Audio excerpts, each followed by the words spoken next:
Hello and welcome to On Point. I'm Ethan Hansen. Opera, a centuries-old art form, is looking for ways to stay engaged with younger audiences. Under the leadership of music director Mercedes Juan Masoto, the opera has taken center stage at Cal State Northridge. Masoto is coming off of her directorial debut after conducting Circe, the latest opera performance at CSUN about twisting romantic affairs in Persia. It takes a team to stage an opera between makeup, costume, set designers, and a technical crew. More than 100 people are at work behind the scenes.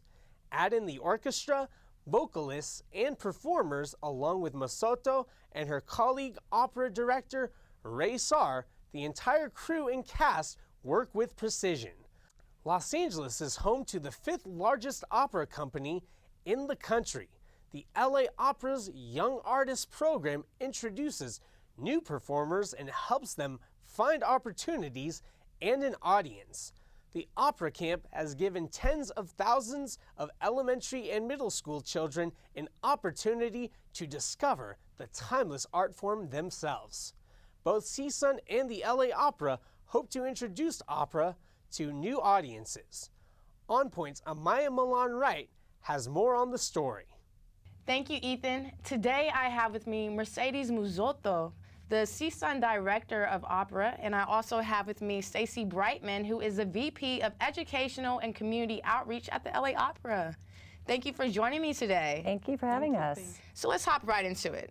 Great. Opera has been around for centuries, and yet and still young people have so much access to the internet but aren't really exposed to it. Why is that? What is the disconnect? Stacy, I would like to start with you, and then Mercedes, I would love for you to follow up. Sure.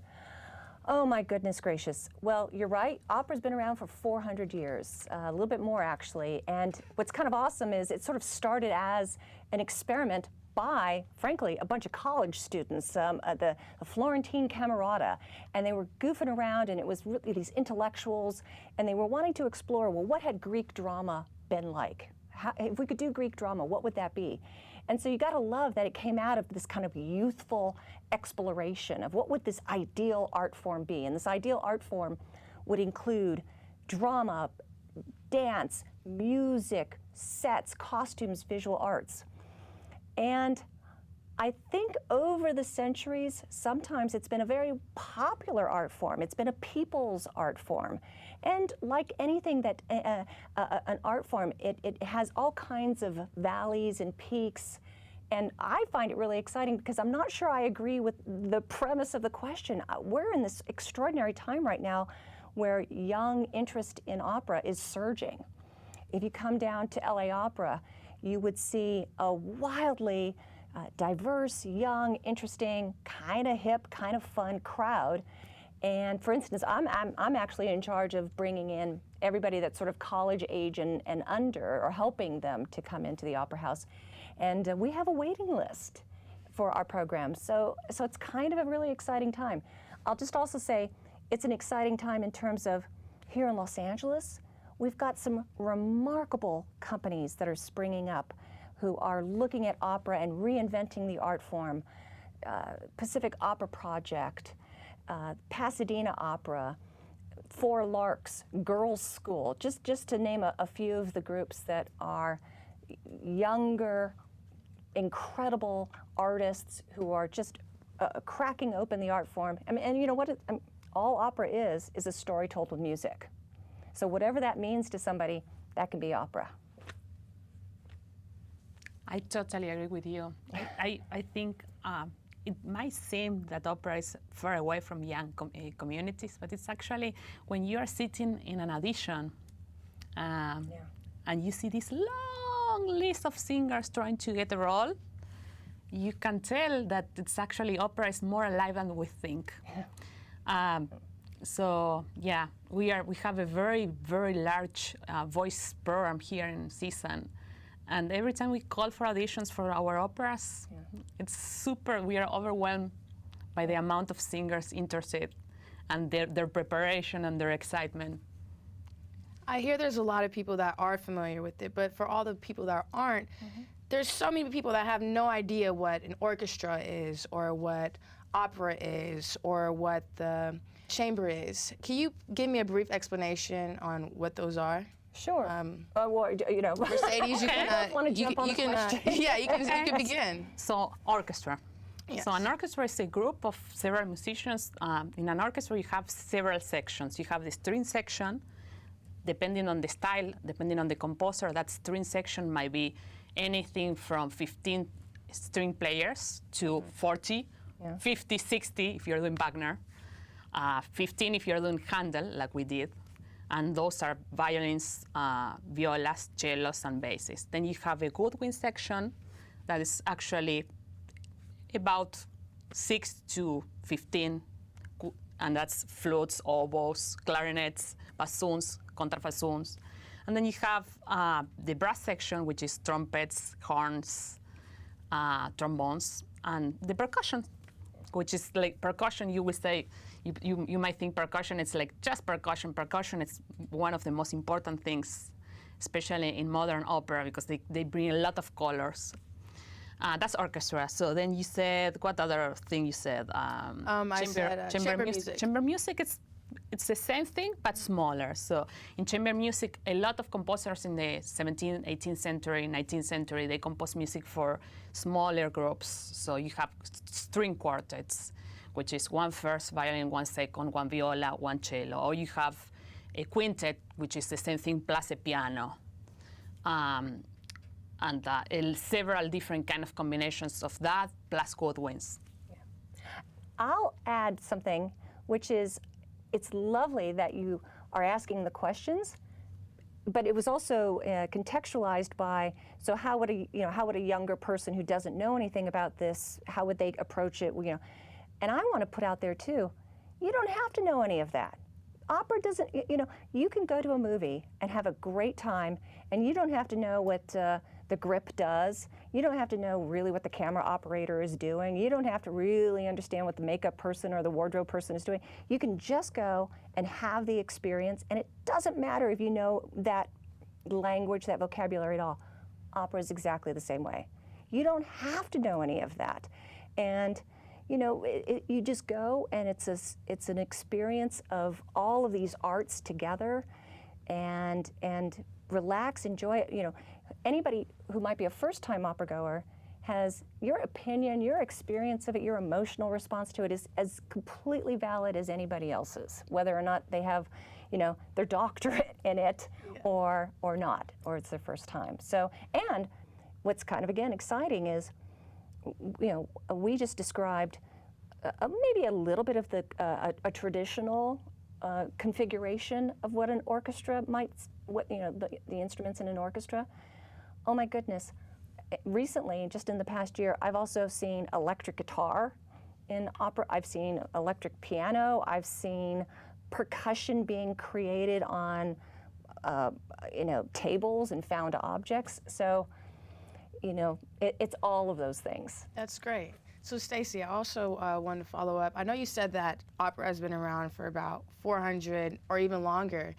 Can you give me a little bit more information on the origins of opera and exactly where it started? Sure. And of course, I've got a professor with me, so correct me if I go astray.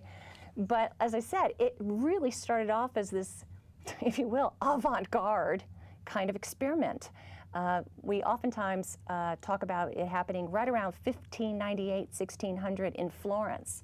And there was a group called the Florentine Camerata, which was this kind of group of wild intellectuals who wanted to see, well, what would the perfect art form look like? Well, maybe it looked like what the ancient Greeks did. And the ancient Greeks, in terms of theater, created works that had this enduring power that spoke to everybody in the audience. And these audiences could have been 20,000 people if you go to the theater at Athens. And they were just, you know, nobody had a camera running, so we don't know exactly what that work was like. But we know it had music, and it had drama and dance. And so in Italy, this experiment of these kind of wild young intellectuals led them to experiment, and they kind of created the germ of what we recognize as opera. So it was an attempt to to play with, well, what was this ideal art form? The funny, I always, for me at least, it's funny. The interesting thing is, meanwhile, over in France, there are similar intellectuals experimenting and having the same kind of conversation. Well, what was Greek drama really like? What was and they invented an art form because they put more emphasis on the dance and the movement, and that's the birth of ballet. So ballet and opera are born at the same time in different countries by young people. Hand in hand. Yeah. Mercedes, would you like to add a little bit before we move I on to our would next add question? that then, so we have opera and we have ballet. Then we have, because of that, the combination is grand opera, French grand opera, which Yeah. are 5-6 hour long operas Spectacles. with like all these like fireworks and a lot of singing, a lot of dancing, a lot of movement. Those operas are probably not produced as much anymore because they are super expensive and long. But yeah, so. When people actually learn about opera, they do like it. Let's listen to what these students in the program had to say. You know, I think the most common attitude towards opera is that it's like this elite, art form that, it's for older people and, it's not cool or something. A lot of people aren't exposed to it anymore. So I feel like in a way it's kind of a responsibility on my end and then also my colleagues to bring it to people, even at school, because we're collaborating a lot with other departments and bringing something that's probably pretty unfamiliar to the other students. I mean, this opera was written, 300-something years ago, and so it's making it accessible and bringing out the emotions that are just a part of the human condition and bringing that out because you can relate to these characters, whoever you are. It's pure expression of human emotion. It's about love and betrayal and hate and things that are just common, that things we feel, but it's expressed on like such a big level. Mercedes, what show is CSUN's opera currently working on? So we just finished Serse by Handel, and then we are having auditions this Friday for two Italian operas by Cimarosa. The wonderful thing about these two operas is that they have never been performed in the States before. So we will be the first ones That's in amazing. the country to perform them. They are, one is L'Impresario in Angustia, and the other one, which is L'Impresario in Pain, and the other one is Gli Sposi per Accidente, which is the marriage by accident. They are both hilarious comedies, and they have a lot of small roles and more important roles. So I chose these operas because we will have the opportunity to give an opportunity to a lot of singers. We have around 35 opportunities here, and it's not chorus. And tell me how the program started here. So the program started a lot of years ago, probably 50 years ago. The program was very, very important and very well known when David Scott was running, when he was the opera director. And actually under his guidance, several singers, very prestigious singers, graduate, like Carol Vanes, like Michelle Lejeune. Actually, also Shigemi Matsumoto. She's actually a voice teacher right now at CSUN. We are super, super happy to have her with us. So the program started with him. He ran the program for 30 years. And then Professor David Axe ran it for a lot of years, and his wife, and Waltz. And then Professor Dr. Rochinio for a lot of years. So yeah, this program has been around for a lot of years. And the wonderful thing about this program is that we try to target everything.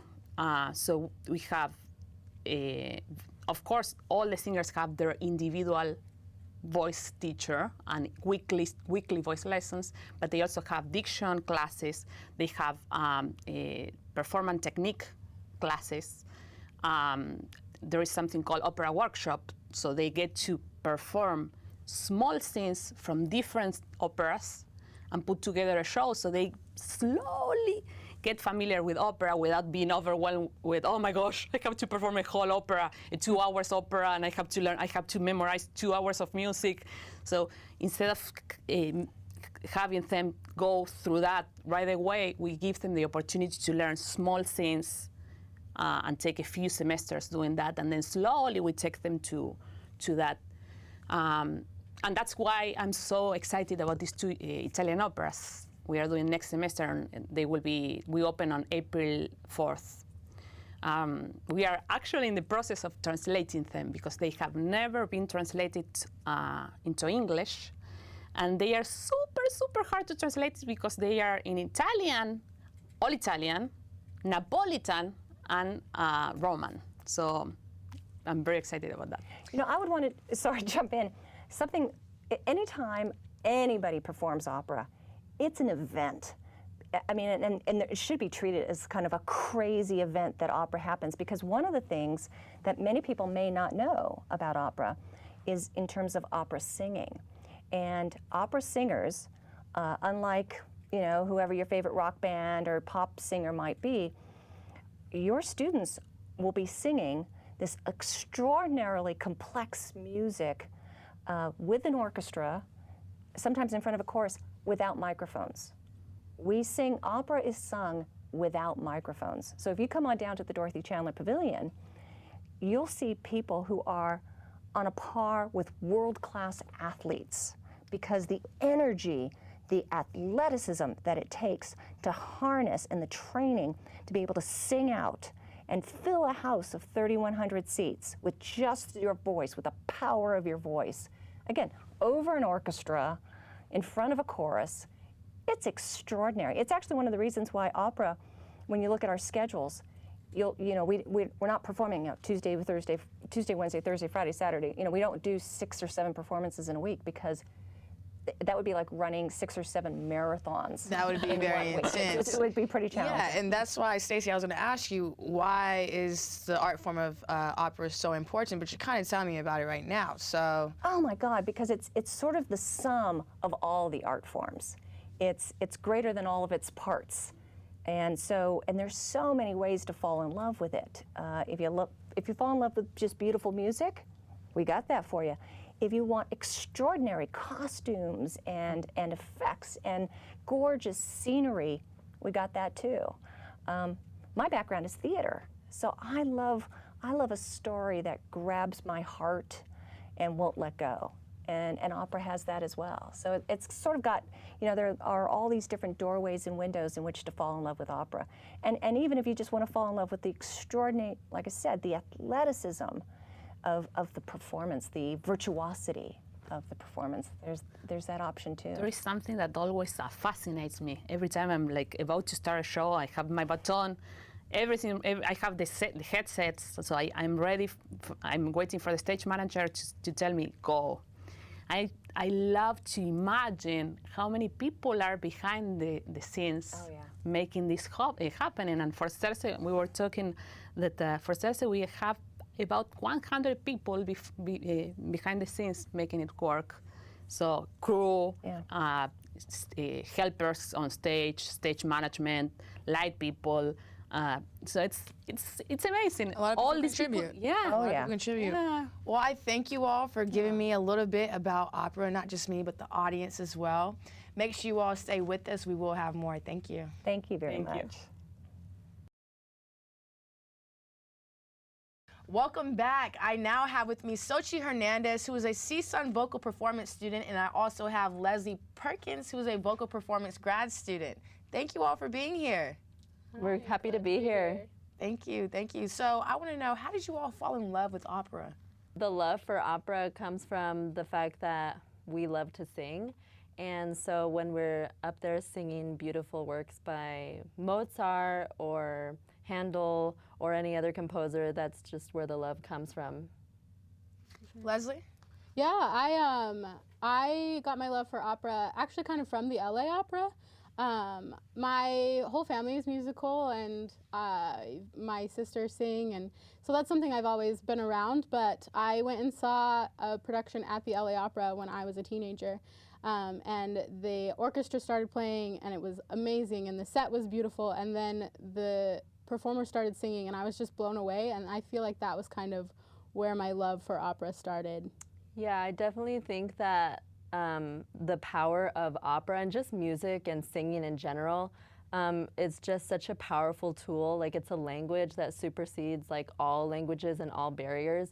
And I know so many people that don't even know what the opera is about or what the music can be about, because there's so much music in many different languages. But to hear someone sing, or to hear an orchestra, to hear anything like that, it can just move people to tears. So that's what's most fulfilling for me as a singer and as an artist. You said a lot of people are still working on the familiarity with opera. So I want to know, opera is basically still in a steady incline with popularity amongst millennials. Do you feel like opera would do better if they had collaborations with pop culture? Absolutely, yeah. I think that something that I would like to do in my career is see fusion of different genres of music with opera for people to understand better, and it's just more interesting in my opinion. Like, for example, mariachi music, there's now mariachi operas, and a lot of people know about mariachi music, especially with our huge Latino population. So with mariachi operas, we're able to bring two worlds together. Leslie? Yeah, I definitely think that, as she was saying, fusion of different styles would be beneficial because it can reach to a broader audience, and really we want people to enjoy what we do. So. Leslie, have you faced any minor or major challenges throughout your journey in this field? Oh, always. I feel like there are challenges in every field, no matter what you do. And it's one of those things that when it comes right down to it, when you face one of those challenges and it kind of, I don't know, where you question, is this right for me? It's those moments that kind of define if you're in the right place, because when I face those challenges, sometimes I wish that it wouldn't happen, or I wish I could quit, but then really it's all worth it. You know, you're about to go on stage, you're performing, and you're like, nope, this is what I love. Sochi? Oh yeah, absolutely. I completely agree with Leslie. I mean, for me, for example, I didn't start doing classical singing until I got to college, until I turned 18. I didn't really have training or anything like that. I just knew that I loved to sing. And so when I first got to CSUN, I thought to myself, well, I know nothing about classical music, nothing about opera or classical training or anything like that. So that's definitely been probably my biggest struggle with having to, just figure this all out. But I'm so blessed by my teachers and my mentors that are with me and have taught me so much. And when I look at the girl who was 18 and just wanted to sing, and to me, now I'm 20, I'll be 21 soon, it's just such an enormous growth, and I'm looking forward to all the growth I'm going to continue to do and all the battles I'm going to continue to face in this field. Sochi, were you a part of CSUN's production of Circe? And if you were, what was the story behind that? I was a part of Circe. It's about King Circe, and it's kind of a love triangle going on with Amastre and, well, not Romilda, she was Romilda, and all the different things going on with like his brother and certain generals. There's a lot of love drama, which is a lot of opera storylines. So yeah, that's pretty much what it's about. Leslie, were you in the show as well? I was Romilda, and I always call it a love pentagon, because there was like so many things going on. It was kind of a convoluted plot, but it was really fun. It was double cast, and so it was really fun to be able to watch the performance, because normally if you're in something you can't watch it, and so it was really fun. I got to watch the other cast do it, and so it was cool to follow along the story and kind of see how everything fit together. It was pretty cool. It was fun. So take me through the journey of what it's like to be part of an opera, and what role do you all play? Well, it's a very long journey. We go through learning the music, which can be a challenge in and of itself. But as musicians, we're trained to, have the proper musicianship to be able to go through that as fast as possible. We go through staging, and then we have weeks, well, 2 weeks or 1 week of Tech Week, which is 6 to 10 or 6 to 11 every night. And I know one weekend we were there 10 a.m. to 10 p.m.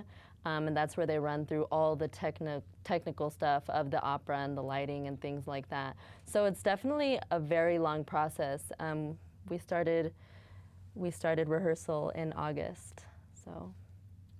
Leslie? Yeah, just what she was saying. I mean, I was just talking with a cast member, and now that it's all over, it's funny to look back, and it feels like it's been a year that we've been working on this. But yeah, we started out with our wonderful music director, Mercedes, and then we began staging with our staging director, Ray, and you know, all of the pieces coming together. It's really a gratifying experience to start where you're just the bare bones of the music, and then you develop that character and you add staging on top of that, and then the set and the costumes and how that all comes together to create the show. Really quick, where do you all think that the future of opera lies? Sochi first or Leslie? Well, I think that it won't be in decline. I think that it will continue to be a profitable business. Opera, I mean, it's going back to the roots of composers in classical music. I think that in the future we'll see a lot more modern opera, such as like a lot more modern takes on like really old operas. And also, like I said before, like the fusion of genres with classical music. And we've already seen that with certain composers like Gershwin, who does a lot of jazz, and he has an opera, and that opera has a lot of jazz in that. So I think that's where that will go. Yeah. And like Sochi said, opera is timeless, and it may kind of go up and down in popularity, but I think that it'll always be around, and I hope that we can perform it in a way that appeals to a large audience. Yes. I want to thank you both for being here. It was such a pleasure. And that is all we have time for today. Thank you. Thank you. Thank you for watching On Point. You can follow us on social media at CSUN On Point. You can hear us on KCSN 88.5 FM on Sunday mornings at 5:30. You can watch us on Santa Clarita Valley Television on Sundays at 5 and on LA 36 at 9:30 on Thursday evenings. For all of us here at On Point, I'm Ethan Hansen.